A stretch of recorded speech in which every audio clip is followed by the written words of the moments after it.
I want to tell you about an essential vitamin you've probably never heard of. If you're a parent or plan to be one, it might be more important to your child's growth than all other vitamins combined, and only you, a parent, can provide it.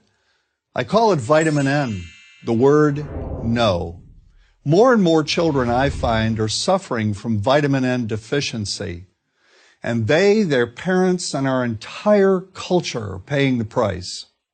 Let me illustrate my point with a story that's quite typical. A father, I'll call him Bill, gave his son, age 5, pretty much everything the little boy asked for. Like most parents, Bill wanted more than anything for his son to be happy, but he wasn't.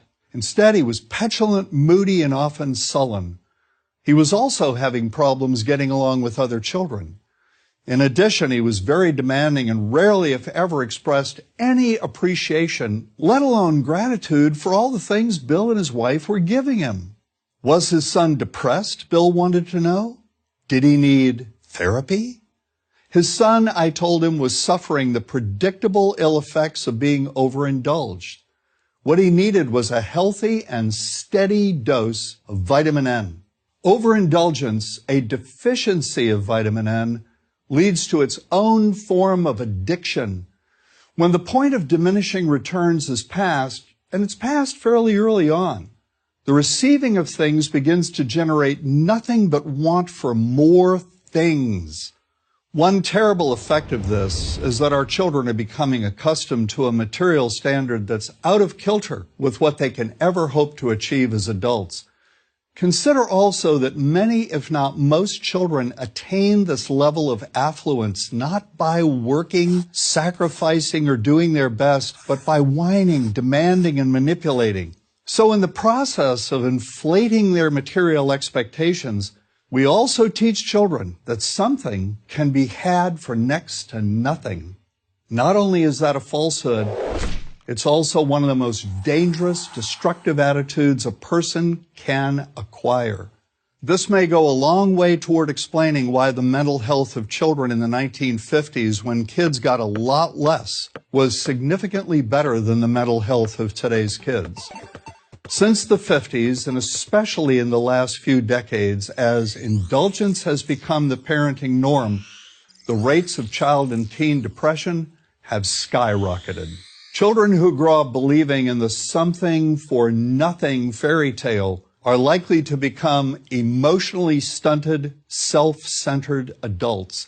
Then, when they themselves become parents, they're likely to overdose their children with material things. The piles of toys, plushies, and gadgets one finds scattered around most households.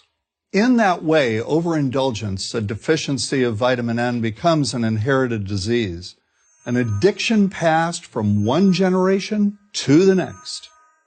This also explains why children who get too much of what they want rarely take proper care of anything they have. Why should they? After all, experience tells them that more is always on the way. Children deserve better. They deserve to have parents attend to their needs for protection, affection, and direction. Beyond that, they deserve to hear their parents say no far more often than yes when it comes to their whimsical desires. They deserve to learn the value of constructive creative effort as opposed to the value of effort expended whining, lying on the floor, kicking and screaming, or playing one parent against the other. They deserve to learn that work is the only truly fulfilling way of getting anything of value in life, and that the harder they work, the more ultimately fulfilling the outcome. In the process of trying to protect children from frustration, parents have turned reality upside down. A child raised in this topsy-turvy fashion may not have the skills needed to stand on his or her own 2 feet when the time comes to do so. Here's a simple rule. Turn your children's world right side up by giving them all of what they truly need, but no more than 25% of what they simply want. I call this the principle of benign deprivation. When all is said and done, the most character-building 2-letter word in the English language is no. Vitamin N. Dispense it frequently. You'll be happier in the long run, and so will your child. I'm John Rosemond, author and family psychologist for Prager University. To subscribe to our YouTube channel, click here. To help keep our videos free, donate here.